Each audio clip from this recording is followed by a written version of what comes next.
Hello, and welcome to another episode of Mysteries of the Superstition Mountains. You know, I've been telling stories now for 5 years on mysteries, and today we're standing at 5 million views from all over the world. I mean, there's hardly a place you can name that we haven't had a response from, and we're quite proud of that. You know, I started telling stories of my personal adventures into the mountains with Tom Collenborn and others, and I never really thought anybody'd be interested in things like that. But there have been a lot of people that seem to enjoy some of those stories. But I'm about out of those personal experiences after 5 years of telling them. So a couple of years ago, I took a deliberate tack in trying to separate fact from fiction. Now, you know, I don't think I've ever mentioned it before, but I'm not a Dutch hunter. I never have been. I never will be. When Tom and I founded the museum, I thought that I ought to have a working knowledge of the area. And it proved to be very useful because, you know, scores and scores and scores of Dutch hunters would come into the museum to look at our collection of maps, look at the books, some of the manuscripts that were never published or were out of publication. We reproduced them, and they could buy those manuscripts that so many people had written. And as I listened to their stories and read some of these things, I began to realize that there was some pretty bad distortions from author to author, from manuscript to manuscript. And we finally got a hold of the Barks notes and the Holmes manuscript and the Cavaness diary, and began to really study some of these things. Even though I'm not a Dutch hunter, does that mean I don't believe in what we're talking about? There is plenty of evidence. Jacob Waltz is a real person. You can go back and look at our stories about that. A couple of our genealogists that lived in Germany, whose father also was a genealogist, they've tracked this guy down and got all the information on him. And the real Dutch Jacob Waltz surfaced rather than the ones that had been mistakenly brought forward. And the gold under his bed was real. The jewelry store that bought it was real. The people that assayed it was real. There's just a tremendous amount of information that you can't deny about the Lost Dutchman legend. On the other hand, there's a lot of myth involved in this. And quite frankly, a lot of people have died following misinformation in the Superstition Mountains. And that's one of the reasons that I like to get rid of some of this myth that goes out there.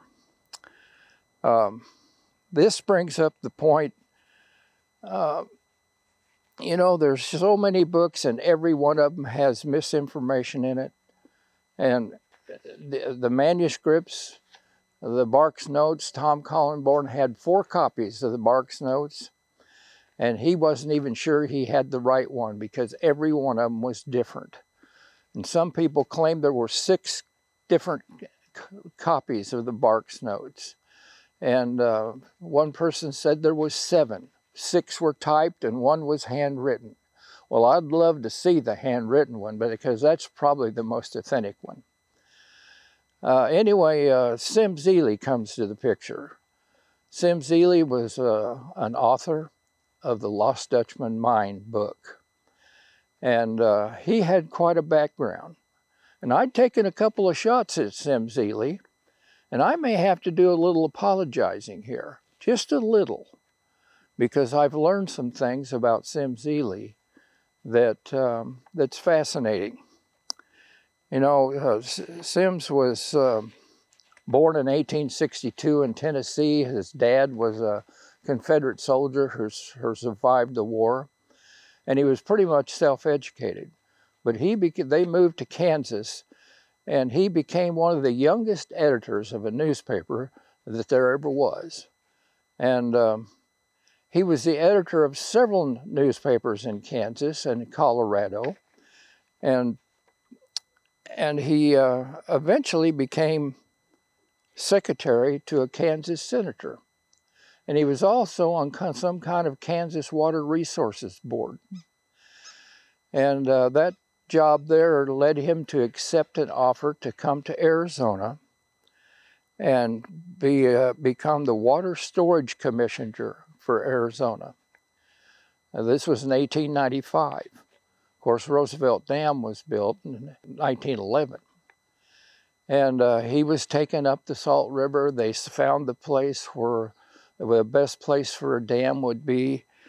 We've got a story on the whole Roosevelt Dam construction thing that you can go back and look at. He became a secretary to the territorial governor. He became the territorial auditor. He became Arizona Railroad Commissioner. He was on the Resources Board, which led to the Salt River Project. He was representative for the Colorado River Project. He was the chief clerk of the Federal Land Bank. And he was city manager at Boulder, Colorado, when Boulder Dam was, yes, Boulder Dam. I don't call it Hoover Dam. This guy had an impeccable character. And it was hard for me to come across and think that a man like that could distort anything, as I found in his book, The Lost Dutchman Gold Mine. And not very long ago, I received a copy of a book that is unpublished from Steve Bowser, who's an acquaintance that's become a friend of mine.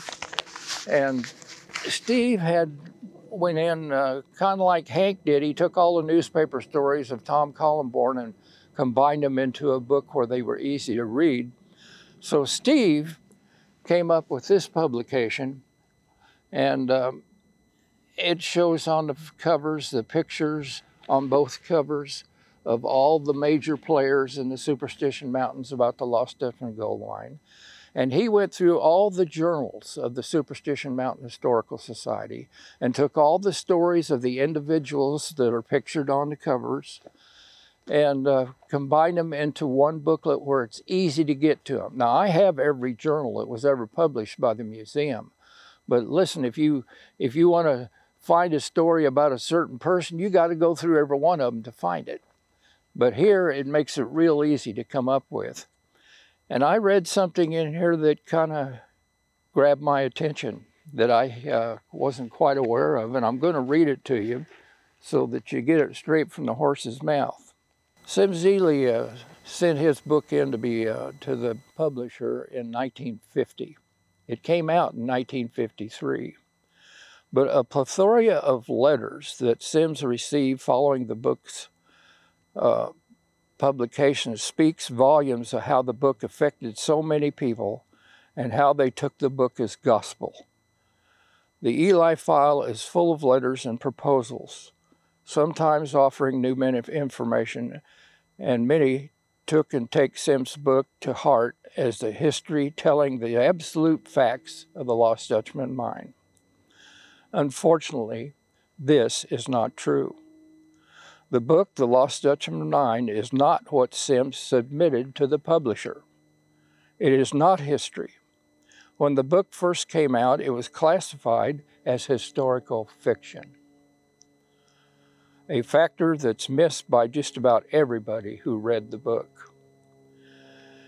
In early 1950, Sims Ely received a 3-page communication from the publisher, John Wiley, at William and Morrow and Company. It was not a love letter. The publisher just rips Ely up one side and down the other. It was clearly stated in here that the publisher was only interested in fixing the book so it would sell. And letters began to come back and forth between Ely and the publisher, requesting changes and things. And Ely got so disgusted with the thing, he finally turned the book over to the publisher. Some chapters in there were reduced as much as 50%, 60%, 20%. The book was much shorter than what Ely submitted to the publisher. And the entire story was really written by somebody who didn't know a thing about the subject, because he had admitted that Ely had a real grasp of the information that he was putting in the book. So I'm going to wrap this up with this statement. Hundreds of people have lost their lives in the Superstition Mountains looking for a Lost Dutchman mine that may exist, but the information on how to find it is just mostly myth. And that's what I have been trying to present here on these stories. And we have run across, you know, the Holmes manuscript was flowered up by the newspaper man that wrote down the information so bad they refused to have it published. And he was burning some of the pages to start a fire out at the Quarter Circle U Ranch where he worked. And somebody found the manuscript with all the missing pages and turned it over to another newspaper man who had to finish the story without the information that was originally there. It's the same with the Barks notes. As I told you, there was 6 or 7 different copies of the Barks notes, and each one of them was different. So which one of them is the truth? We'll never probably know which one of them is the actual truth, but people have used the information in there to bolster what they believe should be the case, and have just end up with just more myth. One author takes information that another author writ earlier and has distorted it even worse.